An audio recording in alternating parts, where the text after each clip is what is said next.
తెలంగాణపై బాబు పెత్తనం షురు అయింది. బాబు ఆదేశిస్తే రేవంత్ పాటిస్తాడు. మన ప్రాజెక్టుల పైన ఆదిత్యనాథ్ కేసులు వేసిండు. ఈ నియామకం రాష్ట్ర ప్రయోజనాలకు గొడ్డలు పెట్టు. ఆయన తెలంగాణ ప్రాజెక్టుల వ్యతిరేకి కృష్ణాజలాలు తరలించడంలో కీ రోల్ పోషించిండు. ఆదిత్య దాస్ నియామకం పైన నిరంజన్ రెడ్డి ఫైర్ అయ్యిండు. ఇప్పుడు దొంగోని చేతికి తాళాలిస్తే ఎట్లుంటుంది? ఏమవుతుంది? దొంగోని చేతికి తాళాలిస్తే ఏమవుతుంది? ఎట్లుంటుంది? వాడికి ఎట్లా ఏ విధంగా కావాలనో ఆ విధంగా దోసుకొని పోతాడు.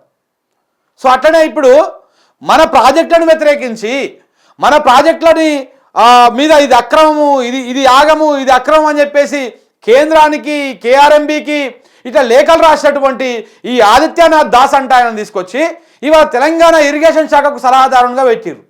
మరి ఇది ఎవరు పెట్టించారు? నేను నిన్ననే చెప్పిన. ఇది రేవంత్ రెడ్డి కాదు పెట్టింది, చంద్రబాబు నాయుడు చెప్పిండు. మన సూచన చేసిందేమో ఏబిఎన్ ఆంధ్రజ్యోతి రాధాకృష్ణ, చంద్రబాబు నాయుడు ఏమో దానికి ఆదేశించిండు. ఆ ఆదేశాల ప్రకారం కుక్క లెక్క ఇక్కడ అమలు అవుతూ ఉంది. ఇక రేవంత్ రెడ్డి దాన్ని అమలు చేస్తూ ఉన్నాడు, నియామక పత్రం చేస్తూ ఉన్నాడు. అసలు ఆయనకు నియమించిన సంగతి ముఖ్యమైన మన మంత్రి, ఆ శాఖ మంత్రి ఉత్తమ్ కుమార్ రెడ్డికి కూడా తెలియదు. ఈ విధంగా జరుగుతూ ఉందన్నమాట వ్యవహారం.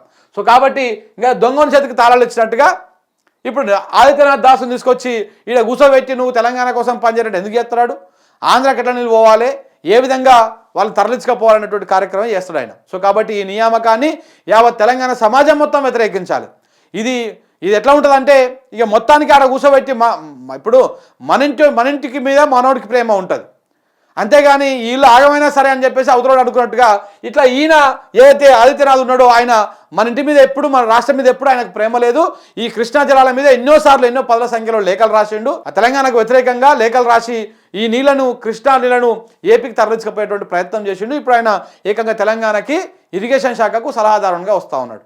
ఇంకా దీనికి మించిన దౌర్భాగ్యం ఇంకోటి ఉండదు, మనమే అర్థం చేసుకోవాలి.